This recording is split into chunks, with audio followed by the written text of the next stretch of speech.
बिस्मिल्लाहिर्रहमानिर्रहीम, अस्सलाम वालेकुम। मैं हूं मखदूम शहाबुद्दीन। 16 अक्टूबर 2025 जुमेरात का दिन। नाज़रीन किराम, पाकिस्तान और अफगानिस्तान के दरमियान सीज फायर को 24 घंटे मुकम्मल हो चुके हैं। 24 घंटे इस सीज फायर के रहते थे कि अचानक से अफगानिस्तान की साइड से सीज फायर खत्म होने की खबरें इस वक्त चलना शुरू हो चुकी हैं। इसके साथ ही साथ लड़ाका तैयारों की बमबारी के हवाले से भी बहुत बड़ा क्लेम सामने आया है। लेकिन जो सबसे बड़ी डेवलपमेंट है वो ये है कि पाकिस्तान की सिक्योरिटी फोर्सेस ने पाक अफगान बॉर्डर पर एक बड़ी स्ट्राइक की है और इस स्ट्राइक के अंदर 45 से 50 के करीब दुश्मन जो हैं उन्हें उड़ा दिया गया है। यह अब से कुछ मिनट्स पहले की डिटेल्स हैं और इस वक्त तालिबानी फौज की पेशकदमी की खबर मिलते ही एक बहुत बड़ी कार्रवाई पाकिस्तान की तरफ से की गई है। यह मेगा ऑपरेशन है और इस वक्त पाक अफगान बॉर्डर की ताजा तरीन सूरत हाल क्या है उसे जरा हम एनालाइज कर लेते हैं। अगर अभी तक आपने इस वीडियो को लाइक नहीं किया तो लाइक जरूर कर दें, कॉमेंट सेक्शन में पाकिस्तान जिंदाबाद का नारा जरूर लिखिएगा और जिन लोगों ने चैनल को सब्सक्राइब नहीं किया उनसे मेरी यह दरखास्त है कि चैनल को भी लाजमी सब्सक्राइब कर लें। अब सबसे पहले तो नाज़रीन किराम, आप इस चीज को समझ लें कि पाकिस्तान की पॉलिसी जो है वो बहुत वाज़ेह है, लेकिन यूं लग रहा है कि अफगान तालिबान जो है वो सीज फायर को, तालिबानी रिजीम जो है वो पाकिस्तान के खिलाफ एक टूल के तौर पर इस्तेमाल करना चाह रहे हैं। और यही वजह है कि पाकिस्तान के सबर का पैमाना जो कि बहुत पहले से लबरेज हो चुका है, इस सीज फायर की आड़ में पाकिस्तान में बड़ी तबाही का मंसूबा जैसे ही पाकिस्तान ने भांपा तो पाकिस्तान ने एक स्ट्राइक की है और पाकिस्तान ने उस स्ट्राइक के अंदर दर्जनों जो खारजी हैं उन्हें वासिले जहन्नुम कर दिया है। लेकिन उससे पहले एक और डेवलपमेंट है जो इंपॉर्टेंट है। प्राइम मिनिस्टर की जेर सदारत विफाकी काबीना का एक अहम तरीन इजलास जो है वो हुआ है और इस इजलास के दौरान जो बैरूनी दौरे हैं, मुलाकातें हैं, इलाकाई सूरत हाल है, उस पर काबीना को एतमाद में लिया गया। काबीना इजलास में अफगानिस्तान से जारी फितना अल हिंदुस्तान और फितना अल खवारिज की शरंगेजियों और खवारिज की कार्रवाइयों का तफसील से जायजा लिया गया और पाकिस्तान की जो पॉलिसी है उसे वाजे किया गया। अच्छा, इसके बाद एक खिताब जो है वो पब्लिक किया गया है पाकिस्तान के प्राइम मिनिस्टर की तरफ से अपनी कैबिनेट से खिताब, और ये खिताब जो है ये सिर्फ अफगान तालिबान के लिए नहीं बल्कि पूरी दुनिया के लिए एक बहुत क्लियर मैसेज है कि अब पाकिस्तान का न्यू नॉर्मल क्या है। प्राइम मिनिस्टर ने कहा कि हमारे सबर का पैमाना लबरेज हो चुका है और मजबूरन अफगानिस्तान में खवारिज के खिलाफ जवाबी कार्रवाई करना पड़ी। उन्होंने कहा कि अगर अफगान हुकूमत वाकई संजीदा है तो सीज फायर के मामले को आगे बढ़ाए, क्योंकि महज वक्त हासिल करने के लिए सीज फायर किसी भी सूरत कबूल नहीं होगा। विफाकी काबीना के इजलास से खिताब करते हुए कहा कि पाकिस्तान और अफगानिस्तान के दरमियान एक तवील सरहद है जिसके बावजूद हमने हमेशा भाईचारे का रिश्ता बरकरार रखा, ताहम अफगानिस्तान से पाकिस्तान में दहशतगर्दी के वाकयात जारी है। वजीर आजम के मुताबिक पाकिस्तान ने अफगान हुकूमत को कई बार समझाने की कोशिश की मगर बदकिस्मती से तमाम कोशिशों के बावजूद अफगान हुकूमत ने अमन को तरजीह नहीं दी। प्राइम मिनिस्टर ने कहा कि अफगानिस्तान से पाकिस्तान पर हमला किया गया जिसके बाद हमारे सबर का पैमाना लबरेज हुआ और हमें जवाबी कार्रवाई करना पड़ी।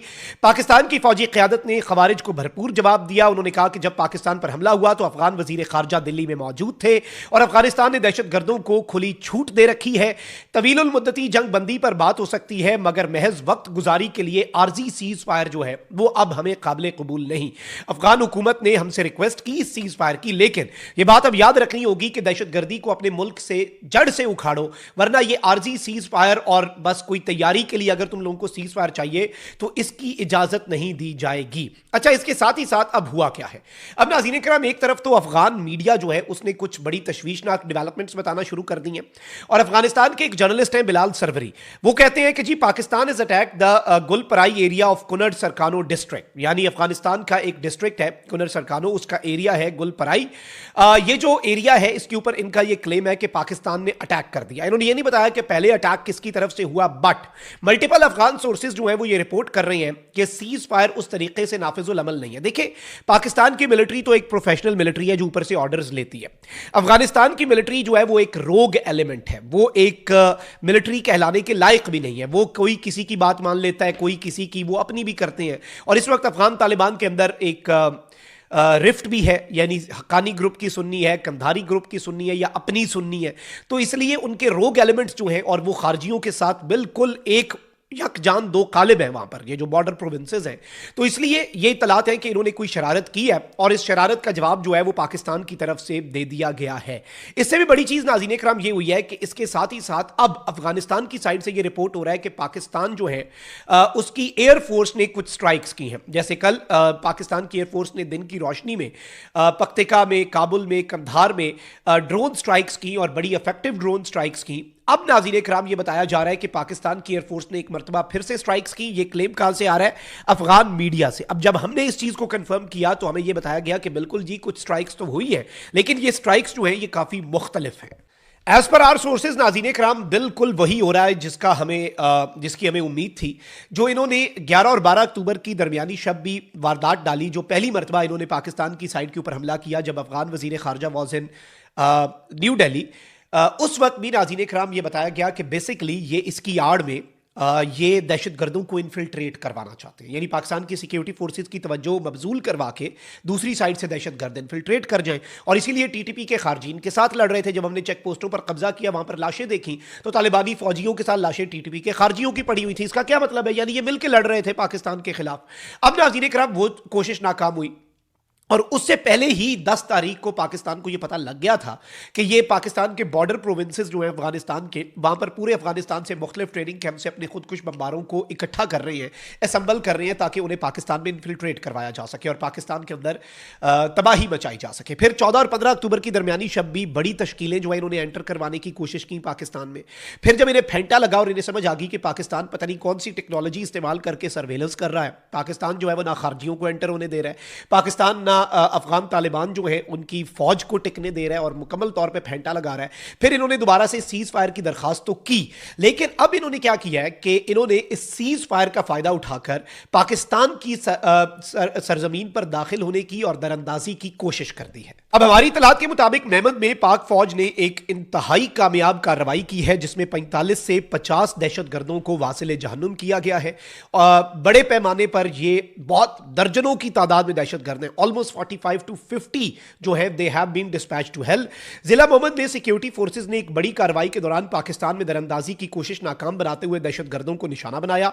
इतलात के मुताबिक यह ऑपरेशन जो है यह खुफिया मालूमात की बुनियाद पर किया गया, यानी हमारी इंटेलिजेंस एजेंसीज ने पहले से ही इस हवाले से इनके अंदर से यह इंफॉर्मेशन निकाल ली हुई थी कि भाई यहां से इन्होंने अब सीज फायर की आड़ में, क्योंकि इन्हें यह है कि सीज फायर है, कोई साइड कोई गोली नहीं चलाएगी, हम आराम से पाकिस्तान में घुस के दहशतगर्दियां करेंगे, खुद कुछ हमले करेंगे। और ये 45 से 50 दहशतगर्द जो मारे गए हैं, इसका मतलब है 45 से 50 खुदकुश हमले रोके गए हैं पाकिस्तान में। ये बहुत बड़ी मंसूबा साजी करके आ रहे थे। और इस सब के अंदर मैं आपको ये बताऊं कि खवारिज की एक बहुत बड़ी तश्कील जो है वो पाकिस्तान की सरजमीन में दाखिल होने की जो कोशिश कर रही थी उसे निशाना बनाया गया।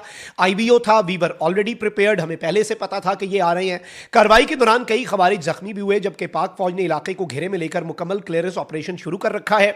ऑपरेशन के दौरान जो फायरिंग है उसका तबादला भी कई घंटे तक जारी रहा और फुटेज जो है उसमें ऑपरेशन शुरू होने से पहले खारजियों की मूवमेंट जो है, जो हम वीडियो क्लिप आपके सामने चलवा रहे हैं, उसमें आप खारजियों की जो मूवमेंट है उसे भी देख सकते हैं।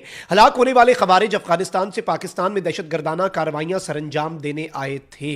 Now this is something very big and very huge, और इससे जो मंजरनामा है वो पूरे का पूरा जो जंग है उसका मंजरनामा तब्दील होता है। पाकिस्तान आर्मी अपने तमाम तर वसाइल इस्तेमाल करेगी। हमारे अटैक गनशिप हेलीकॉप्टर्स हैं, we have the best drone technology, और एक बड़ा ही डाइवर्स पाकिस्तान के पास ड्रोन जो है, जो अनमैन्ड कॉम्बैट एरियल व्हीकल्स हैं उनका एक स्टॉक पाइल है, जिसमें चाइनीज है, जिसमें टर्किश बेरख्तार TB2 और अकिंची ड्रोन्स हैं, फिर उसमें शापर 1, 2, 3 जो पाकिस्तान के अपने हैं, और बुराक है पाकिस्तान का इंडिजिनस अपना ड्रोन। तो पाकिस्तान के इस वक्त तमाम तर वसाइल इस वक्त मुकम्मल तौर पर रेडी हैं।